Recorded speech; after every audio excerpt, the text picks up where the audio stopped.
Hello, আসসালামু আলাইকুম everyone. আমি আজকে একটি ড্রয়িং করছি। সো দেখো, আমি একদিকে একটা শরৎকালের দৃশ্য আছে। এখন দেখাচ্ছি একজন মহিলাকে আমি আঁকছি। সে কলসি হাতে তার মেয়েকে নিয়ে দাঁড়িয়ে আছে এবং তার মেয়ে কাশফুল টোকাচ্ছে আর কি নিচ্ছে তুলে তুলে। তারপরে দেখো আমি মাঝি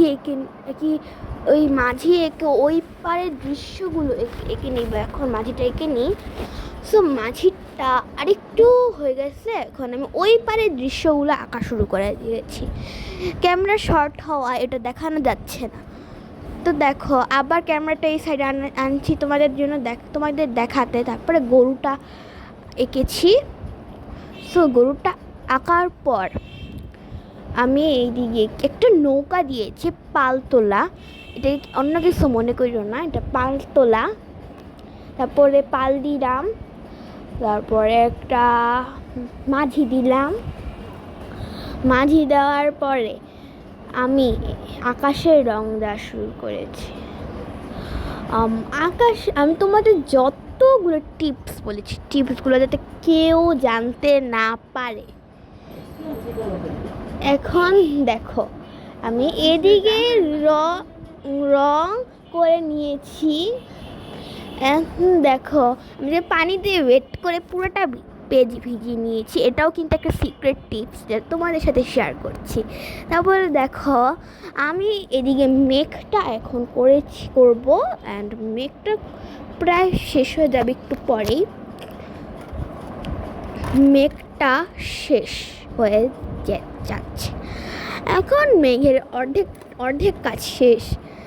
এছাড়া তোমাদের কিছুদিন আগে একটা টিপস বলছিলাম, তো সেই টিপসটি হলো এই ওয়াটার কালার পেপারে ওয়েট করে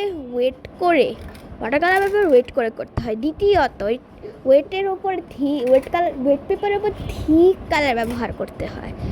যে তোমাদের অনেক কিছু কয়েক ভিডিও আগে বলেছিলাম, তো এই ভিডিও আবারও বলছি টিপসটা। তারপরে আমি এদিকে ল্যান্ড দুটো করে ফেলেছি। তারপরে মহিলাটাকে এঁকে নিয়েছি। তারপরে মহিলার জামাটা করেছি অর্থাৎ ড্রেসটা। তারপরে এদিকে আমি নৌকাটা করে পালটা করে দিয়েছি। তারপরে নৌকার মাঝখানে রঙটা রেখে চলে এসেছেন, তো রঙটাও করে ফেলেছি। তারপরে মহিলাটার হাতের কাশফুল দিলাম। কাশফুল দেওয়ার পর ঘাস টাস দিয়ে দিলাম। তারপর মেটার ইটাও করে নিয়েছি। তারপরে ওই পারের বাড়িঘরগুলো রং করে ফেলা হবে। তারপরে দেখো, আমি দেখি ফিনিশিং দিচ্ছি একটু। আরও রয়েছে, কিন্তু আমি মহিলাটার ভিতরে একটু ফিনিশিং দিচ্ছি। তো দেখো, আমি এখন ঘরটা করছি। Bye bye.